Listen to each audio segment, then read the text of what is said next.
Celestial, gracias Señor por estar nuevamente reunidos aquí como iglesia, Señor. Gracias por habernos traído con bien y te rogamos, Señor, que tú puedas perdonar nuestros pecados, Señor, puedas disponer nuestra mente, nuestro corazón, nuestro entendimiento para poder retener estas cosas, Señor, aprenderlas tal como están expuestas en tu palabra, Señor, tal como es tu voluntad que lo hagamos. Te pedimos que nos des sabiduría, que, como te pedimos siempre, no sea solo algo intelectual, Señor, sino que algo profundamente espiritual que impacte toda nuestra vida, Señor, y que también podamos compartir con otros lo que aprendamos acá. Te rogamos que, por favor, tú dirijas esta instancia, Señor, y nos libres de toda distracción, de toda cosa que nos inquiete, para estar plenamente concentrados en la enseñanza de tu palabra, Señor. En el nombre de Jesús, amén. Bien, hermanos, la semana pasada terminamos la introducción a la confesión. No sé si recuerdan, pero bueno, deberían recordarlo. Empezamos hablando de por qué era legítimo y útil tener una confesión. Y ahí retrocedimos, ¿cierto?, al fundamento del apóstol y profeta para poder entender en qué se enmarca la confesión, ¿cierto? Después hablamos de la tradición de los apóstoles, de la tradición de la iglesia, ¿cierto?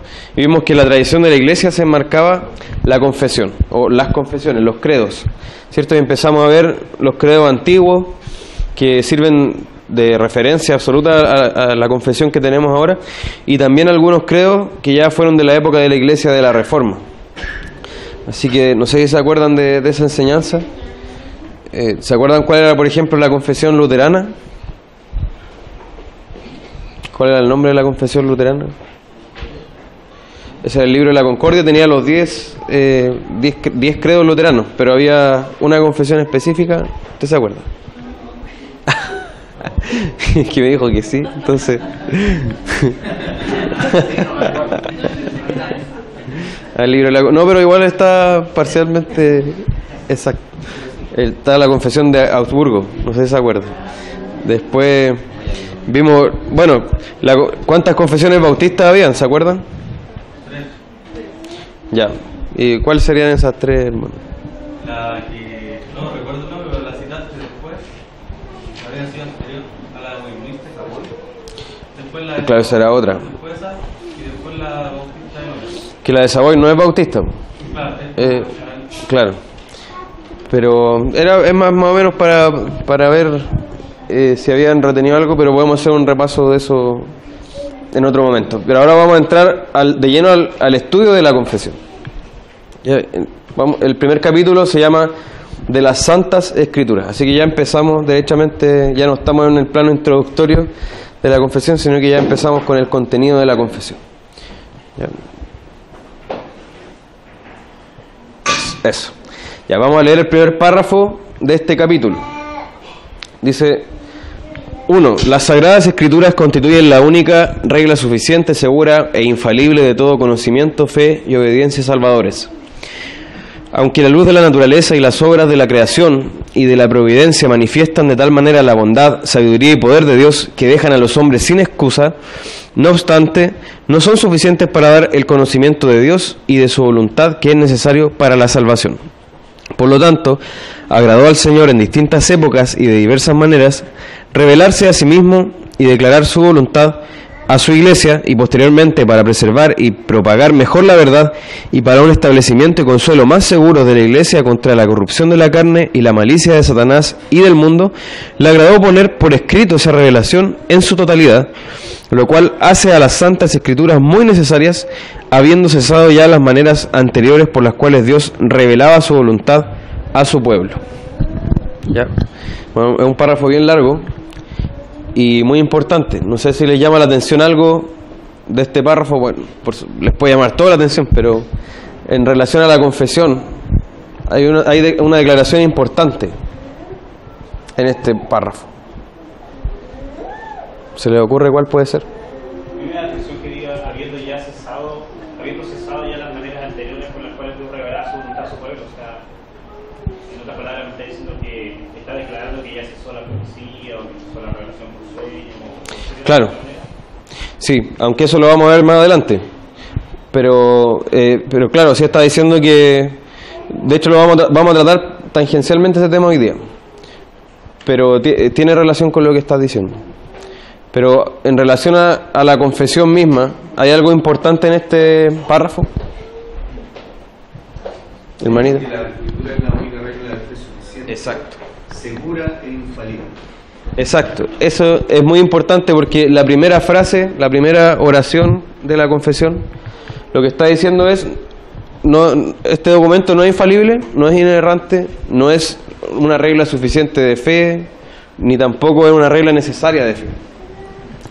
Está diciendo de inmediato, está apuntando hacia las Escrituras. Y es importante que sea la primera frase porque eso va a marcar toda nuestra relación con la confesión. Nuestra relación con la confesión nunca debe olvidar o soslayar este punto. O sea, esta es la base, y si no vamos a reconocer esto, es mejor votarla, porque no va a ser útil realmente. Pero es útil la confesión en la medida que tengamos siempre presente esto. ¿Ya? Ahora, como vimos en la introducción, la confesión tiene su utilidad, pero mientras esté subordinada a la palabra de Dios. Por favor, hermano. Bien, perdón, ¿te puedo pedir que vuelva una? Si ustedes se fijan, parte hablando de las Sagradas Escrituras, a diferencia de lo que hace la de Westminster. La Confesión Bautista cambió el orden de las frases, ¿ya? Porque la Confesión de Westminster empieza con esto: aunque la luz de la naturaleza y la obra, etcétera. Pero a la Confesión Bautista le pareció importante dejar esto primero, ¿ya? Ahora, nosotros vamos a empezar en esto, porque parece lógicamente más conveniente y mejor para el aprendizaje que partamos por este punto, ¿ya? Ahora sí, hermano. Entonces, hay una pregunta que surge de inmediato cuando leemos este pasaje, o al menos que está detrás de este párrafo, que es: ¿cómo conocemos a Dios? ¿Cómo podemos conocerlo? Es una pregunta básica, ¿cierto? Una pregunta de importancia esencial para lo que estamos hablando, y tenemos que referirnos a esto de alguna manera. Entonces, acá surge un concepto que es clave. ¿Cuál es? Revelación. Entonces, ¿cómo conocemos a Dios? La revelación que Dios hace de sí mismo es requisito de todo conocimiento de Dios. O sea, conocemos a Dios por cómo Él se ha revelado y porque Él se ha revelado. La teología se diferencia en ese sentido de cualquier otra rama del conocimiento humano, porque la otra rama o disciplinas, ¿qué es lo que hacen? El hombre se pone por encima del objeto que está estudiando, ¿cierto? Pero acá se pone por debajo del objeto de su conocimiento, que es Dios, o del sujeto de su conocimiento, ¿cierto? Entonces, el hombre puede conocer a Dios hasta donde éste se hace conocer. Y eso vamos a ver también en relación a los atributos de Dios cuando hablemos de la separación de Dios, que se llama. O sea, que Dios es infinitamente distinto a sus criaturas y es absoluto. O sea, es algo incomprensible para nosotros, lo absoluto de Dios y lo eterno de Dios. Eso marca una separación con la criatura que es eterna también. O sea, no podemos, nuestra separación de cómo somos nosotros y cómo es Dios es eterna. ¿Ya? Entonces, solo podemos conocer a Dios hasta donde Él se dé a conocer. Si no, sería imposible. ¿Ya se entiende la idea? Sin la revelación, el hombre jamás habría sido capaz de adquirir el menor conocimiento de Dios.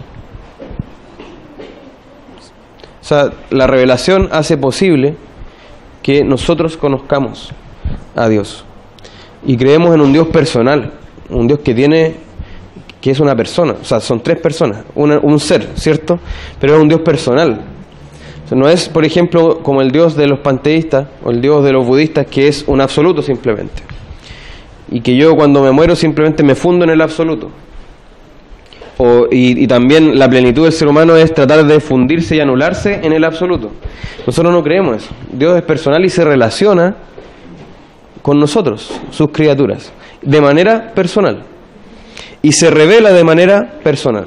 Entonces no podemos adquirir el menor conocimiento a menos que Dios se dé a conocer, ¿ya? Entonces no es la razón humana la que descubre a Dios, sino Dios quien a sí mismo se descubre ante el ojo de la fe. Esto lo decimos porque en teología hay una rama que dice que la razón del hombre descubre a Dios, haciendo un ejercicio racional.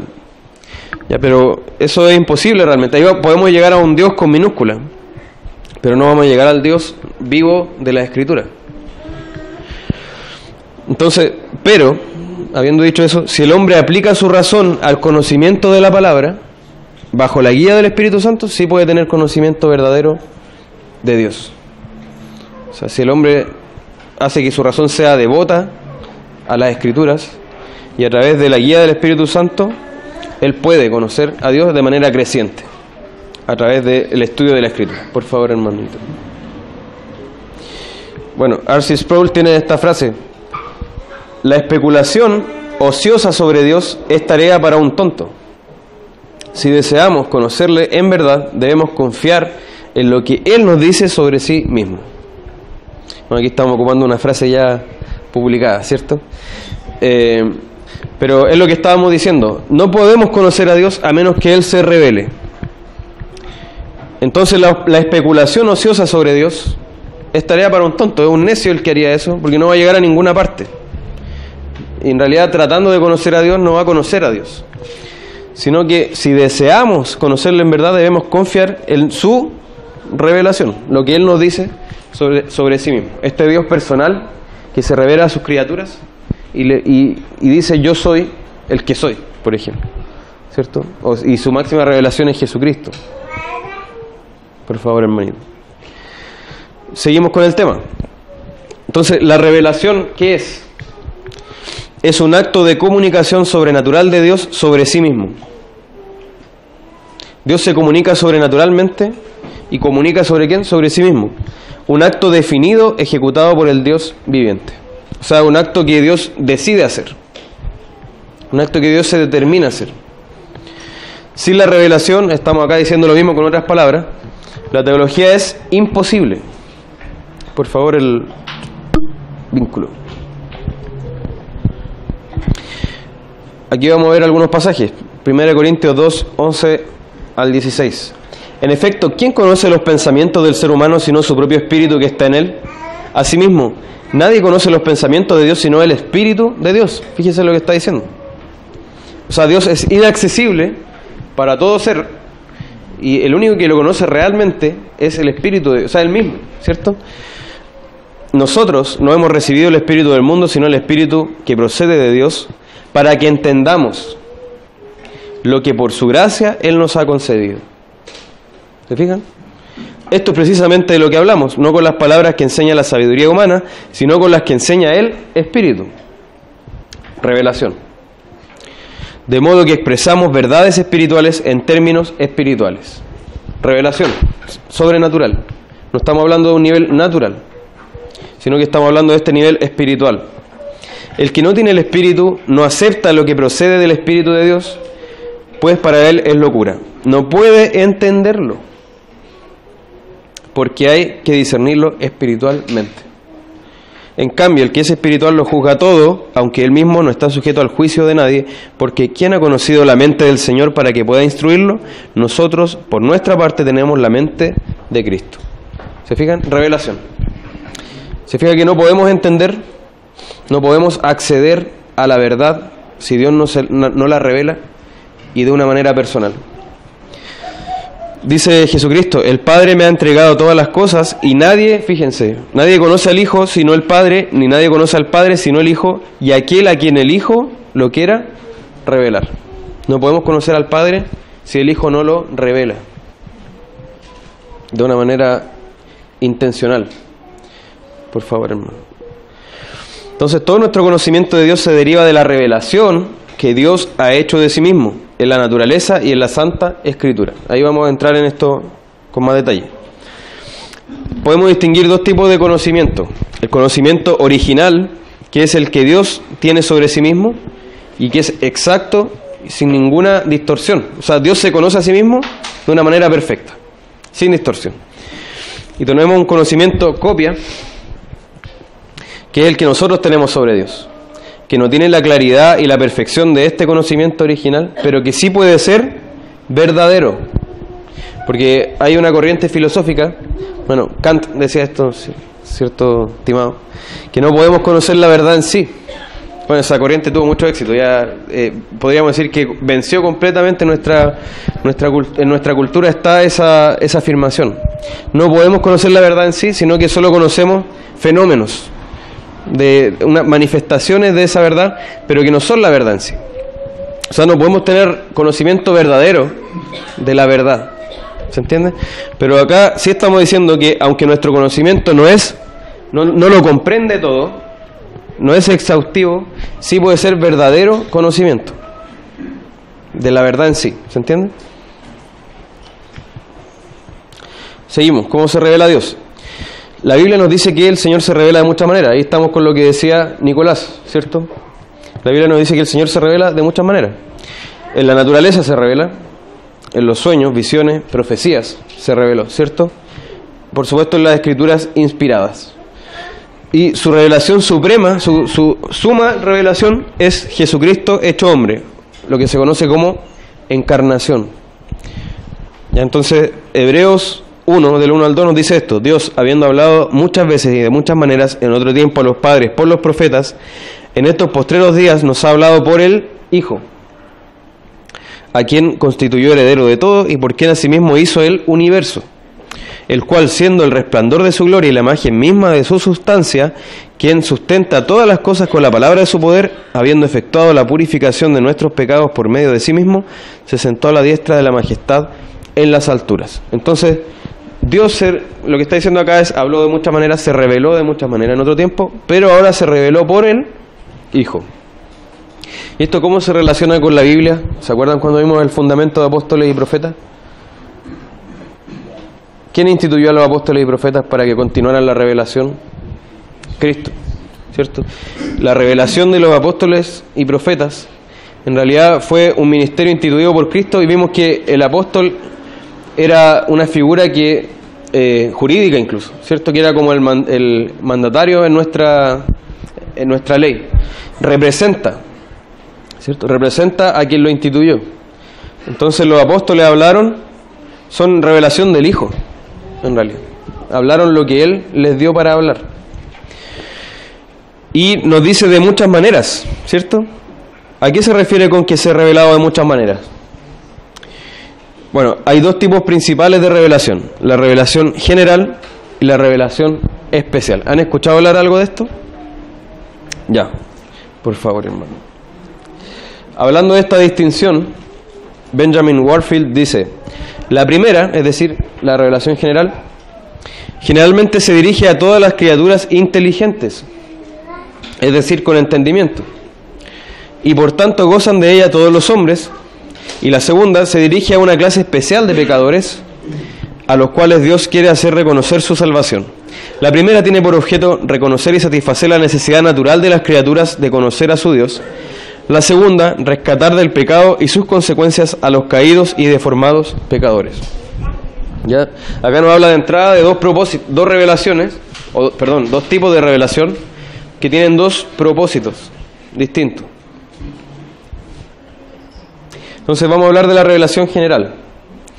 ¿Ya? Es la manifestación de Dios en la naturaleza y en la conciencia humana. Fíjense, la revelación o la manifestación de Dios en que en la creación, a eso nos referimos con naturaleza, y también en la conciencia humana. Ahí vamos a hablar a qué se refiere esto. Entonces se fundamenta en la creación, se dirige a la razón humana para que ésta comprenda que las cosas fueron hechas por un creador y para un fin que es la gloria de ese creador. Por favor, hermano. Este pasaje es muy conocido, ¿cierto? De hecho, el Salmo 19 es muy bueno porque habla de las dos revelaciones. Habla de la revelación general y después habla de la revelación especial, que es la Escritura. Nos dice acá: los cielos cuentan la gloria de Dios. El firmamento proclama la obra de sus manos. Un día comparte al otro la noticia, una noche a la otra se lo hace saber. Sin palabras, sin lenguaje, sin una voz perceptible, por toda la tierra resuena su eco, sus palabras llegan hasta los confines del mundo. Y esto no deja de ser ejemplificador porque es una revelación y dice que sin palabras, sin lenguaje, sin una voz perceptible. Se revela en la creación. Yo veo los cielos y veo la gloria de Dios.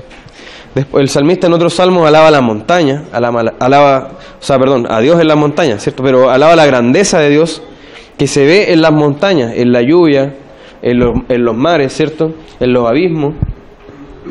Pero es sin palabras, ¿cierto? Pero a la vez es un mensaje.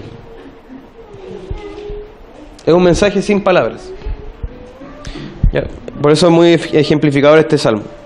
Después en Romanos 1:19, 20 dice: para ellos lo que de Dios se puede conocer es evidente. Fíjense, pues Dios se lo reveló, porque lo invisible de Dios, es decir, su eterno poder y su naturaleza divina, se hacen claramente visibles desde la creación del mundo y pueden comprenderse por medio de ¿qué? Por medio de las cosas hechas, de modo que no tienen excusa. O sea, la creación me habla de ¿qué? De su eterno poder y su naturaleza divina. O sea, de que hay un creador con eterno poder y con una naturaleza sobrenatural, ¿cierto? O sea, con un atributo sobrenatural. Y esto, lo invisible de Dios, se hace claramente visible. Esto nos dice, oye, hay un creador, ¿cierto? Hay un Dios. De modo que no tienen excusa. O sea, deja sin excusa a la humanidad, en el sentido de que hay un Dios. Esto tiene relación, para entenderlo entonces, cuando uno como ser humano se para frente, no sé, a un paisaje, a una cascada, o que se mira al cielo y se pregunta, oye, pero ¿dónde se ve poder? Entonces, como que empieza a caer en cuenta de que hay un creador. Claro. Sí, y te está diciendo que no tiene... O sea, si tú ves el cielo, tú ves toda la gloria del cielo. Ahora no vemos tantas estrellas como podríamos ver, pero aún así se ven las estrellas. Y se ve glorioso el cielo, ¿cierto? Y se ve la luna, por ejemplo, el sol. Tú dices, acá hay algo más grande de lo que yo me puedo imaginar, de lo que provienen estas cosas. ¿Entiendes? Pero ¿cómo ese mismo conocimiento entonces, de alguna manera, desvía al hombre? Desde el primer hombre que miró al cielo y dijo, ya esto es un creador, y lo desvió hacia el otro pensamiento de que no es un creador, porque, no sé, producto de la física, de la química. Perfecto. Buena pregunta y viene más adelante. No, pero muy bien, si está siguiendo la línea de la... Por favor, hermano. Entonces, revela la gloria de Dios, la creación, ¿ya? Entonces, tiene un contenido general. Porque nos provee el conocimiento de que Dios existe. Vemos la gloria de Dios en la creación. Nadie puede negar que la creación de alguna manera refleja la gloria de Dios, ¿cierto? Y mientras más conocemos de ella, mientras más conocemos, por ejemplo, del universo, de la grandeza del universo, incluso mientras más conocemos de lo pequeño a través del microscopio, nos damos cuenta de que organismos, pero que ni siquiera podemos ver, tienen una complejidad y tienen una organización interna que les permite vivir, que es increíble, ¿cierto? Nos revela su deidad y poder eterno, como vimos, Romanos 1. No es una revelación completa, o sea, no nos revela todo sobre Dios, nos revela algo sobre Dios, pero no nos revela todo sobre Dios, pero es verdadera revelación de Dios. ¿Se entiende? Y es el mismo Dios que se revela en la creación, es el que se revela en la Biblia. No basta para construir un sistema teológico. ¿Por qué decimos esto? Porque hubo una corriente en la Edad Media, que uno de sus exponentes bien importantes fue Tomás de Aquino, que decía que a través de la revelación general, o sea, yo viendo la creación y viendo no sé, la grandeza de Dios en las cosas creadas, yo haciendo un ejercicio de razón, yo puedo llegar a descubrir a Dios, al Dios verdadero, solamente con lo natural, con lo general. Ya, pero vemos que no basta para descubrir al Dios verdadero. Y nos revela también que la naturaleza no es su madre, no es su propia autora, sino que hay un Dios que es autor de la vida. También va dirigida a un público general, o sea, tiene lugar todos los días esta revelación y es para todas las personas. Tiene tantos testigos como hombres existen. O sea, esta revelación tiene de testigos igual a todos los hombres. ¿Ya? El agnóstico niega la fuerza de la revelación general, porque ¿qué dice el agnóstico? Yo no tengo los elementos suficientes para saber si realmente existe Dios. O sea, agnóstico significa no conocer, en otras palabras, ¿cierto? No sé si existe Dios. El agnóstico no dice no existe Dios. Ese es el ateo. Ya, pero el agnóstico, ¿qué está negando? La fuerza de la revelación general. Al ver la creación dice, no me basta la verdad. Y el ateo niega que sea revelación. O sea, niega que alguien se haya revelado, ¿cierto? A través de la creación. No es revelación. Es simplemente materia organizada, o más organizada o menos organizada, pero es materia no, ¿cierto? Por favor, hermano. También puede distinguirse inmediata o inmediata. Inmediata significa que es a través de algo. O sea, que hay un intermediario, o sea, un medio, ¿ya? Entonces, esta es la que se hace a través de los medios que ocupa Dios para revelarse a nosotros. Por ejemplo, los cielos, los animales magníficos, ¿cierto? O las montañas, etcétera. Todo el universo en este sentido es un medio de revelación de Dios. Y la creación da testimonio de su creador, ¿cierto? Esos son los medios por los cuales conocemos a Dios. Pero también hay una revelación general que es inmediata, o sea, sin intermediario, que se da en nosotros mismos. Y esa es la que se produce en la mente humana. Dios se revela en la mente humana. Dale. Gracias. Dice Romanos 2, así que todos los que han pecado sin haber tenido la ley perecerán sin la ley, y todos los que han pecado bajo la ley serán juzgados por la ley. Porque Dios no considera justos a los que simplemente oyen la ley, sino a los que la obedecen. Porque cuando los paganos que no tienen ley hacen por naturaleza lo que la ley demanda, son ley para sí mismos, aunque no tengan la ley. Y de esa manera demuestran que llevan la ley escrita en su corazón, pues su propia conciencia da testimonio y sus propios razonamientos los acusarán o defenderán en el día en que Dios juzgará por medio de Jesucristo los secretos de los hombres conforme a mi evangelio. Por favor, hermano. Entonces tienen la ley escrita en sus corazones. Todos tenemos la ley escrita en nuestros corazones. La ley de Dios. Cierta ley. ¿Cierto? O sea, como una ley moral, se podría decir. Y aún así, eso está, nuestro entendimiento, como está corrompido, la resistimos y no podemos obedecerla realmente. O sea, no es está algo de Dios lo suficiente como para dejarnos sin excusa, está revelado en nuestra mente, en nuestro corazón. Hay un sentido de lo divino que se refiere a esta revelación inmediata que Dios implanta en el hombre. Todo hombre tiene un sentido de lo divino. Aún un ateo tiene un sentido de lo divino, aunque él lo resista. El hombre tiende a hacer rituales, ¿cierto? A adorar cosas, a hacer culto a algo. Basta ir a un estadio, ¿cierto? Alguien podrá decir, no hay algo menos religioso, no hay algo en lo que Dios esté menos presente que en un estadio, un clásico, por ejemplo. Pero ahí hay religión. Los hombres se pintan, se visten, hacen rituales, cantan canciones, rinden un culto a lo que están viendo, ¿cierto? El hombre entonces es un ser naturalmente religioso, lo que Calvino llamaba la semilla de la religión, que está en el hombre. Todas las culturas atestiguan la presencia de algún tipo de actividad religiosa. Y aquí está, por efecto del pecado, el sentido de lo divino se convierte en idolatría. Por eso, es por el efecto del pecado en nosotros que toda esta revelación general al final nos hace desviarnos a un Dios que construimos nosotros. Tanto lo que se da en la naturaleza como lo que se da en nosotros mismos. La ley escrita en nuestros corazones. Por el efecto del pecado lo deformamos. Nuestro entendimiento está deformado, está muerto. Entonces por eso no podemos llegar al Dios verdadero.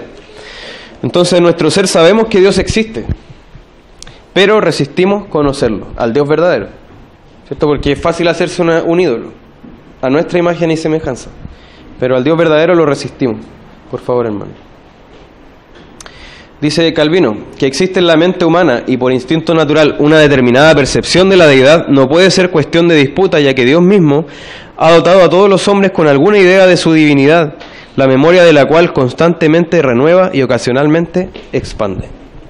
O sea, tenemos un sentido de lo divino. Revelación especial ahora. ¿Cuál es la revelación especial? Es aquella revelación que Dios aquella revelación de Dios consagrada en las Escrituras, en las que se manifiesta su ser, sus atributos, su voluntad, sus mandamientos, lo que le agrada, lo que aborrece, y como eje de todo, el Evangelio de su Hijo Jesucristo, para gloria de su nombre y salvación de los hombres. El eje de todo es Jesucristo y su Evangelio, ¿cierto? Y además todas estas cosas se revelan sobre Dios. Por favor, hermanito. tenemos testimonio de esto, ¿cierto? Segunda de Reyes 17:13 dice: el Señor amonestó a Israel y a Judá por medio de todos los profetas y de todos los videntes. Les dijo: apártense de sus malos caminos, obedezcan mis mandamientos y mis ordenanzas, y sigan todas las leyes que yo prescribí a sus antepasados y que les he dado a conocer por medio de mis siervos los profetas. O sea, ahí Dios está diciendo: yo ya he hablado antes, hablé por mis siervos los profetas y les di mandamientos, les di una ley, ¿cierto? Dios está diciendo: yo me revelé. Salmo 103:7 dio a conocer sus caminos a Moisés, los hijos de Israel vieron sus obras. Juan 8:26 muchas cosas tengo que decir. ¿Quién está hablando acá? Jesucristo. Y juzgar de vosotros, pero el que me envió es verdadero, y yo lo que he oído de él, esto hablo al mundo. Hebreos, ahí tenemos el que leímos ya, ¿cierto? De muchas veces y de distintas maneras habló en otros tiempos a nuestros padres por medio de los profetas, y ahora nos habla por medio del Hijo. Por favor. Entonces las escrituras son vox Dei, o sea, voz de Dios. ¿Se conocen un dicho con este término? La gente dice vox populi, vox Dei, la voz del pueblo es la voz de Dios. Pero nosotros decimos la verbum Dei, o sea, la palabra de Dios es vox Dei. Las escrituras son la voz de Dios. Y en realidad eso también es otra premisa que está muy presente en nuestra cultura. Si algo es creído por muchas personas o por la mayoría de las personas, entonces es cierto. Los que somos menos debemos estar mal, ¿cierto? Vox populi, vox Dei. Pero nosotros tenemos la verbum Dei, la palabra de Dios, que es nuestro parámetro, aunque seamos la minoría, ¿cierto? Aunque seamos pocos. ¿Pero por qué se diferencia entre vox Dei y verbum Dei? ¿Cuál es la diferencia? En realidad no hay una diferencia claro, o sea, no hay una diferencia no hay una diferencia lógica ni en realidad son dos formas de referirse a lo mismo. Pero ya haciendo el juego del vox Dei, por eso lo ocupaba como distinto, para decir que esta es la voz de Dios. O sea, podemos ser más específicos. La palabra de Dios es la voz de Dios.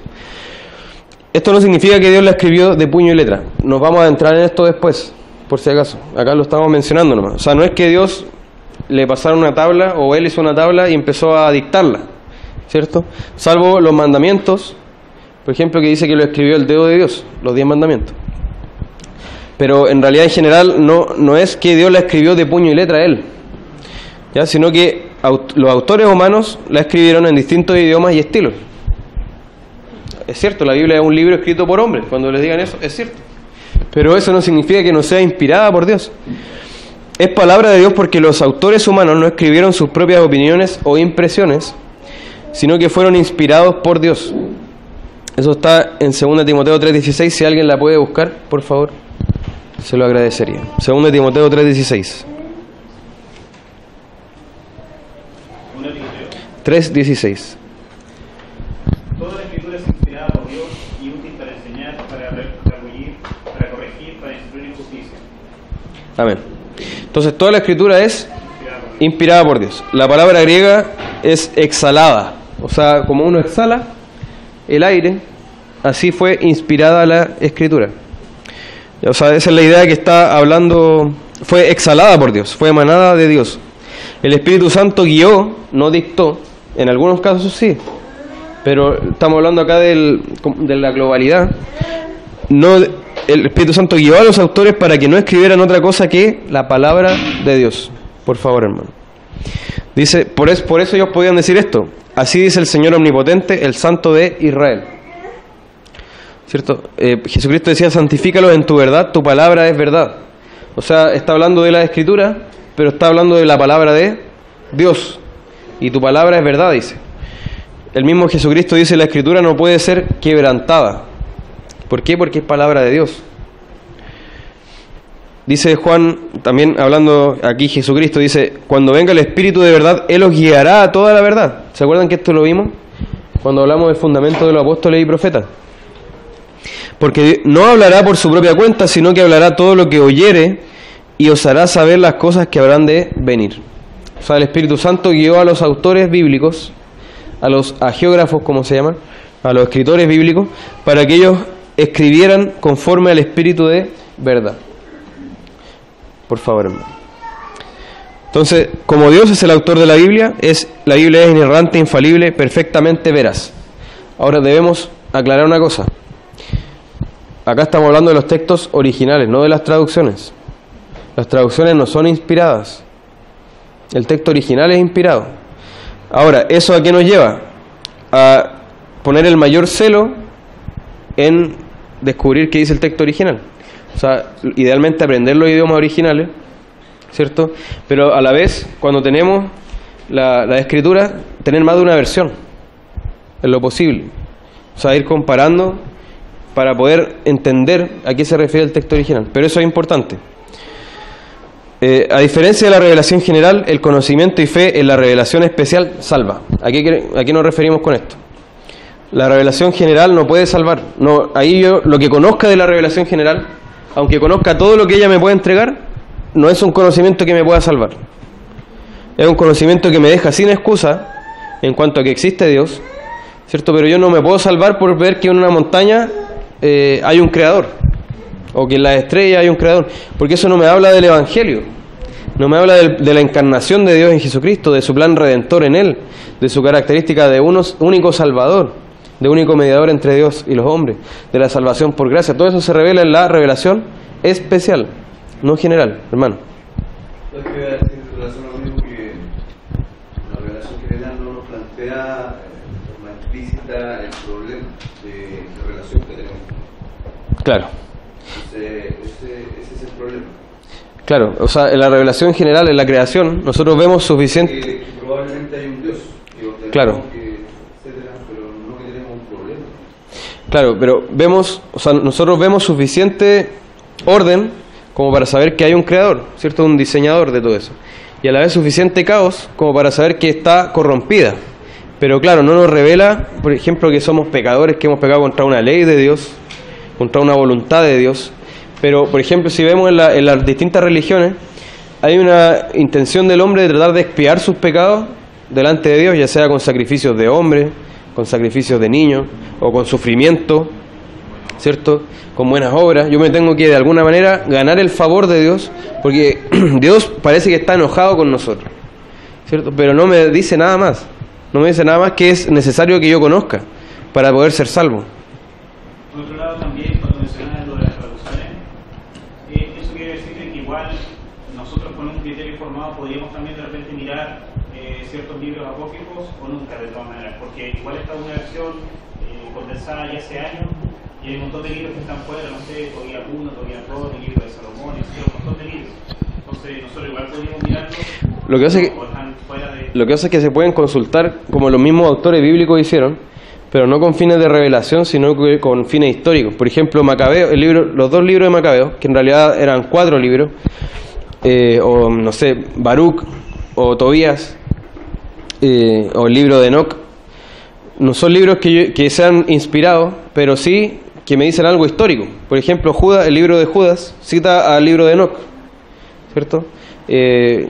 Hay otros, creo que Pedro también cita a otro autor que no está en la Biblia. Pablo cita a poeta griego, por ejemplo, para cuando habla con los griegos, le dicen: en él somos y en él nos movemos, ¿cierto? Y habla de que linaje suyo somos. Esos son citas de poetas griegos, pero que ellos dijeron verdad basándose en la revelación general. ¿Se entiende? Pero eso sirvió para que Pablo conectara con ellos y les pudiera revelar el Evangelio. Si se fijan, Pablo ahí, con los que no tenían ni un conocimiento de Dios, de la Biblia, los que no eran judíos, lo que él hizo fue primero, ¿qué tenemos en común? La revelación general, ¿cierto? ¿Qué nos dice esto sobre Dios? Y ahí entramos en la revelación específica del Evangelio. Ahora, en cuanto a la inspiración, va a aparecer, pero vamos a ver, cuando hablemos del canon de la Escritura, porque eso también viene en este párrafo. O sea, este párrafo no lo acabamos hoy día, en ningún caso. O sea, acá hablamos solamente de esto. Pero en este mismo párrafo, no creo que es el siguiente, cuando habla de los libros, ahí vamos a hablar del canon, de cómo se formó la Biblia, de cómo llegó la Biblia hasta nosotros, de por qué tenemos esta Biblia con 66 libros, no tenemos una con 73, como los católicos, por ejemplo, o no sé, el canon de los coptos o el canon de los egipcios. ¿Por qué tenemos esto? Entonces ahí vamos a adentrarnos más en eso. Así que por la misma hora y por el mismo canal puede ver. No es que poquito que siempre tenía una duda, pero a lo mejor es un misterio de las personas que murieron sin esa revelación especial.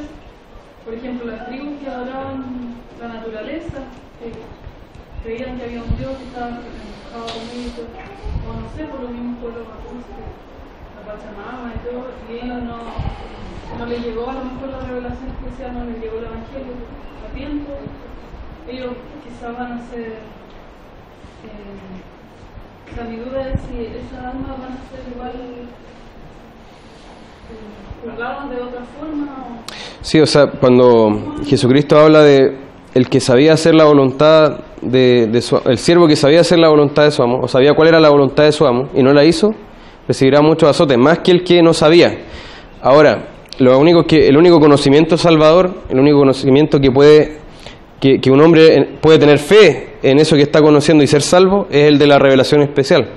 Ahora, el Evangelio se reveló cuando Jesucristo se manifestó, pero antes el Señor ya había revelado que Él iba a redimir. Desde incluso Génesis 3 está hablando de que la simiente de la mujer iba a tener una lucha con la serpiente y iba a pisar su cabeza, ¿cierto? Desde ahí eso se llama el protoevangelio, o sea, era el evangelio más básico y más inicial de todo. Pero las únicas personas que pueden ser salvas, y eso lo sabemos porque en la Biblia nunca la salvación es por obras, sino que por fe, y por gracia, por medio de la fe, es los que han recibido una revelación especial de Dios. Esa revelación especial, vamos a ver también, ha sido progresiva. O sea, no es lo mismo lo que sabía una persona de Génesis 3 o de Génesis 12 como Abraham o Moisés o Isaías, a lo que supo, por ejemplo, Pablo o nosotros. Ellos no supieron lo que sabemos nosotros. La revelación especial es progresiva, pero en la medida que yo creo la revelación especial que gira en torno a este Mesías que venía y que ya nosotros conocemos que vino y que murió y que resucitó por nosotros, esa revelación es la que nos puede salvar, no la general. Termino y vemos la intervención, por favor. Dale nomás, hermanito. Ya, este es el último párrafo. Es algo largo, pero por favor, atención porque es muy bueno lo que dice. De nuevo citamos a nuestro amigo Juan Calvino. Dice: por tanto, aunque la claridad que se presenta y pone ante los ojos de los hombres, hacia arriba como abajo, así en el cielo como en la tierra, es suficiente para quitarles toda excusa y pretexto a su ingratitud, pues de hecho Dios ha querido de esta manera manifestar su majestad y deidad a todas las criaturas sin excepción alguna, para condenar al linaje humano haciéndolo inexcusable.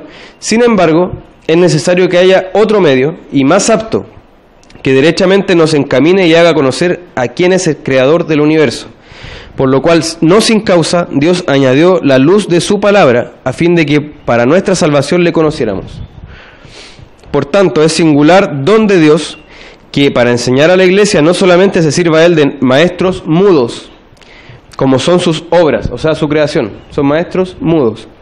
No se sirve solo de eso, de la que hemos hablado, sino que también tenga bien abrir su sagrada boca, y no solamente haga saber y publique que se debe adorar a algún Dios, sino también que es Él el Dios que debe ser adorado. Y no solamente enseña a sus escogidos que fijen sus ojos en Dios, sino que Él mismo se les presenta ante los ojos para que lo vean. Porque fue necesario, para pasar de muerte a vida, no solo que conocieran a Dios como su Creador, sino también como su Redentor. Y lo uno y lo otro lo alcanzaron por la palabra. ¿Se fijan? O sea, no basta. No basta la creación, la revelación general, no basta la creación y lo que llevamos escrito en nuestros corazones para conocer al Dios verdadero. Debe además Dios abrir su sagrada boca y revelarse Él quién es, cómo debe ser adorado y quién es el que están adorando, ¿cierto? Entonces es claro, y no porque lo diga Calvino, sino que Calvino simplemente explicó algo que vemos en la Escritura, que era necesario que Dios se revelara. Ahora alguien podría preguntar: oye, pero la misma Biblia dice que es inspirada y tú estás diciendo es inspirada, pero porque la Biblia dice que es inspirada. Entonces eso es circular, ¿cierto? O sea, me está diciendo es inspirada, ¿por qué? Porque ella dice que es inspirada. Pero ¿qué pasaría si hay algo externo que yo necesito que me diga, sí, la Biblia es inspirada. ¿Quién sería la autoridad? El que dice eso. Sea el hombre, sea una disciplina de conocimiento, sea, por ejemplo, un ángel que me tuviera que decir eso, pero es de toda lógica que sea la misma revelación la que diga como autoridad máxima esta revelación. Porque si yo tuviera que depender de otra autoridad que me dijera sí, la palabra sí es cierta, tenía razón, en realidad esa sería la autoridad final, sería el juez que determinaría que es inspirada. ¿Se entiende la idea? Había unas intervenciones por ahí que les pido síntesis porque ya estamos pasaditos. En relación al tema que estaban hablando, que realmente si tuviera que resumir el Evangelio o el concepto de lo que salva, es que la salvación es de Jehová. Exacto. Eso es todo. Exacto. Entonces se ve, por ejemplo, en Caín y Abel, se viene viendo desde el principio de Génesis, que finalmente, por eso también Abraham es el padre de la fe, dice que le creyó a Dios, o sea que finalmente Dios lo justificaba. Claro. En realidad la salvación vemos que es un camino que viene de Dios hacia el hombre, y no de nosotros construyendo nuestra torre de Babel hacia Dios. No podemos, ese camino es intransitable, porque no podemos llegar, tal como no podemos, alguien podría decir, hoy voy a ir caminando a la luna. ¿Ustedes le creerían que va a ir caminando a la luna? Infinitamente mayor es la distancia entre nosotros y Dios. Y infinitamente más, si pudiera decirse esto, pero es más posible que el hombre vaya caminando a la luna a que vaya él directo a conocer a Dios por sus medios. Entonces la revelación y la salvación es un camino que inicia de Dios hacia el hombre, y no podía ser de otra manera, dado nuestro estado caído. Claro, alcanzamos misericordia. Exacto. Nicolás, ¿qué tú querías? No, en relación a lo mismo y la pregunta que hacía Natalia, porque también ha sido una pregunta que siempre me he hecho desde pequeño, por ejemplo, no sé, estas tribus que hasta el día de hoy, tribus en el fondo, no sé, del Amazonas o en el fondo del África, nunca se murió, eran caníbales y para ellos era normal comerse al otro, y un día se lo comió y el otro día se murió. Por ejemplo, nunca supo de Dios, nunca escuchó, y para él era normal hacer esas cosas. Yo siempre pensaba que la respuesta está, como leímos recién ahí en Romanos 2, entre el 14 y el 16, cuando Dios dice que sus propias conciencias lo acusan o lo defienden. Puedo estar equivocado, no lo sé, pero siempre he pensado eso, o sea, siempre he pensado de que en todos los hombres hay una naturaleza que, por ejemplo, de alguna manera te hace sentir que está mal matar al otro, por ejemplo, que está mal comerse a otro ser humano, por ejemplo. O sea, como que hay algo dentro de ti que cuando te presentas ante Dios, que tú nunca lo conociste, tú te sabes, y te acusan solo tu conciencia, oye, yo maté a una persona, le infligí el sufrimiento a otro ser humano. Entonces, puede ser esa una respuesta tentativa, quizás, no sé. Sí, lo que pasa es que ese conocimiento, ese sentido de lo divino no te dice más allá que hay un Dios y que tú tienes alguna culpabilidad delante de ese Dios, pero no te da el conocimiento salvador. Cuando Romanos 2 habla de que nos puede acusar o defender, nosotros nos podemos defender delante de Dios. O sea, yo podría decir, oye Señor, pero no maté a nadie, ¿ok? No derramaste sangre inocente, por ejemplo. Eso sería una defensa, pero todas las otras acusaciones, yo necesito un salvador perfecto, o sea, una justicia perfecta. Entonces, que me acuse o me defienda no está refiriéndose finalmente a que me va a salvar.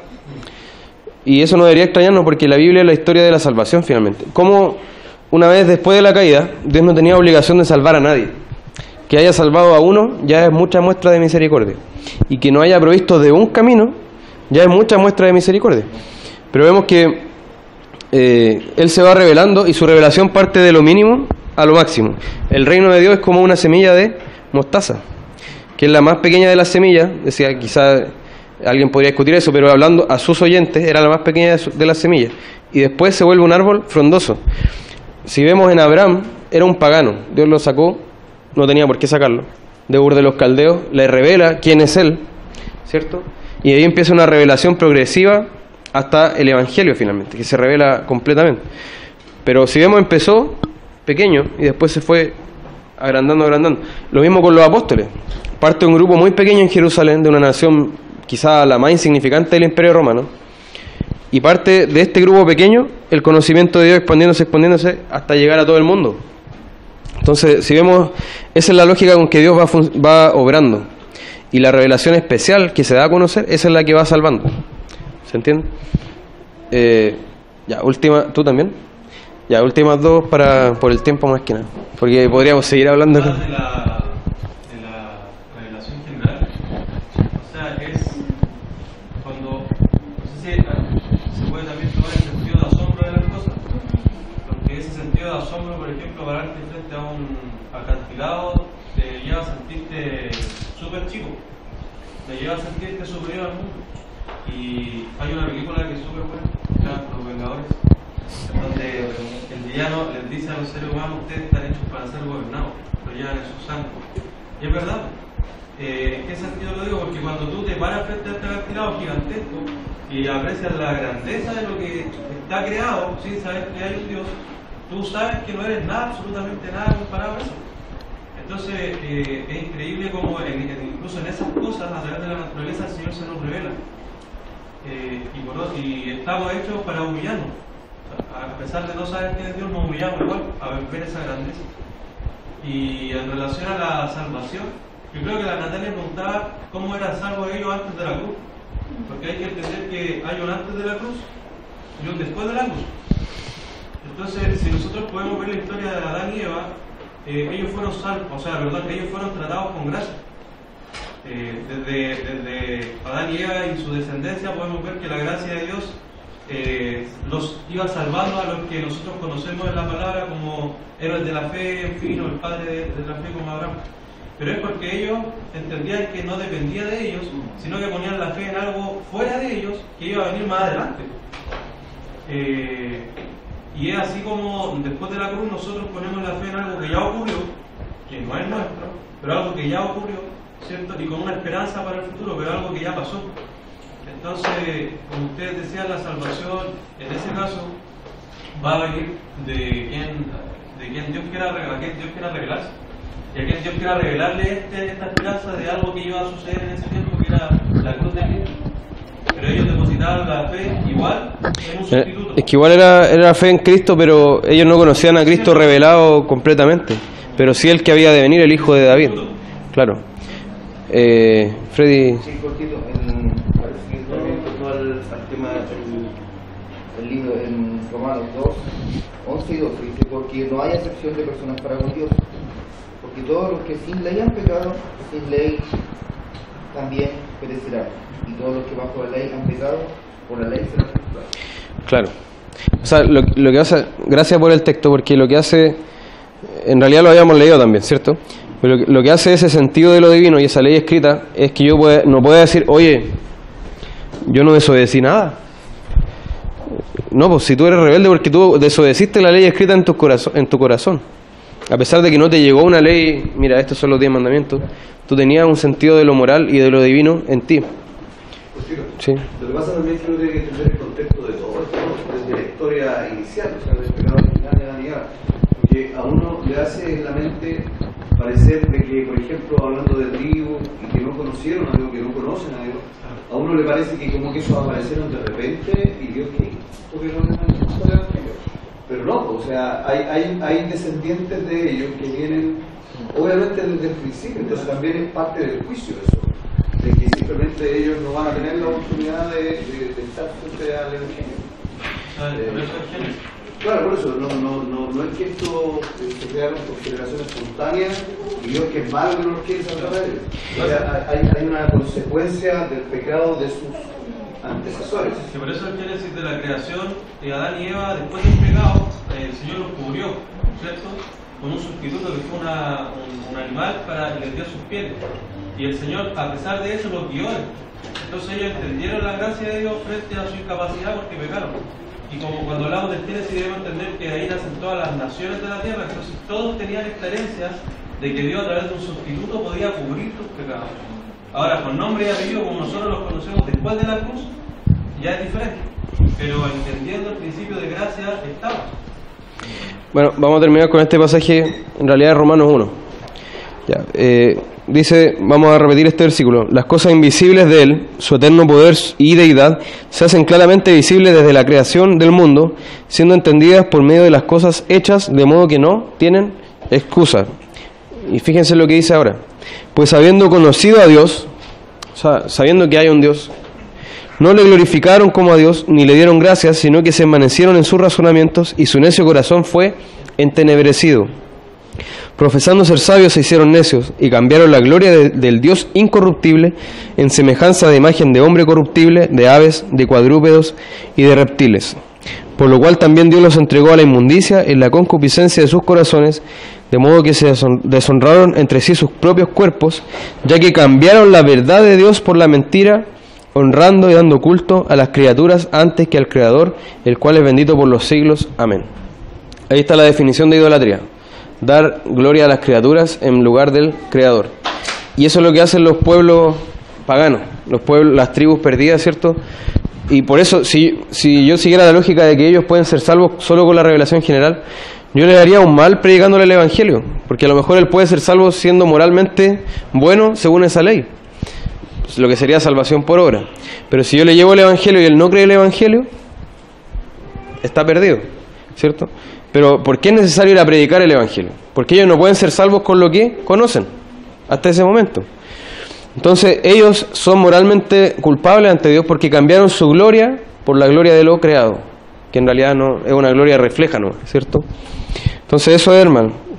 Y lo otro importante es lo que dice el versículo 18, que la ira de Dios se revela desde el cielo contra toda impiedad e injusticia de los hombres que detienen, fíjense, que detienen con injusticia la verdad. O sea, hay una revelación que nos dice que hay un Dios, pero yo la detengo, o sea, yo la resisto la verdad. Entonces es un problema no de intelecto, por supuesto se manifiesta en un problema intelectual, pero es un problema moral, es un problema espiritual. El ateísmo para la Biblia no es un problema intelectual, es un problema espiritual. Dice el necio en su corazón, no hay Dios. Es un problema espiritual. Entonces eso es, hermano. La próxima escuela dominical, la próxima clase, seguimos analizando las Escrituras. Este capítulo de la Santa Escritura. Oremos para terminar. Padre bueno, te damos gracias, Señor, por esta oportunidad de conocer de tu palabra, y te rogamos que esto nos sirva para darle la gloria que debemos a tu palabra, Señor, que en realidad es darte gloria a ti, que podamos reconocer su majestad y la necesidad y la dependencia total que tenemos respecto de ella, Señor, que solo a través del conocimiento de tu palabra, de tu evangelio, podemos ser salvos. Ayúdanos a dar la solemnidad, la reverencia que todo esto amerita, Señor, el respeto a tu palabra, Señor, la consideración de vida y saber cada día que necesitamos de ella para vivir, que nuestro alimento, Señor, es tu palabra, como decía Jesucristo, no solo de pan vivirá el hombre, sino de toda palabra que sale de tu boca, Señor. Por eso que podamos vivir a través de esta palabra. En el nombre de Jesús, nuestro Salvador. Amén.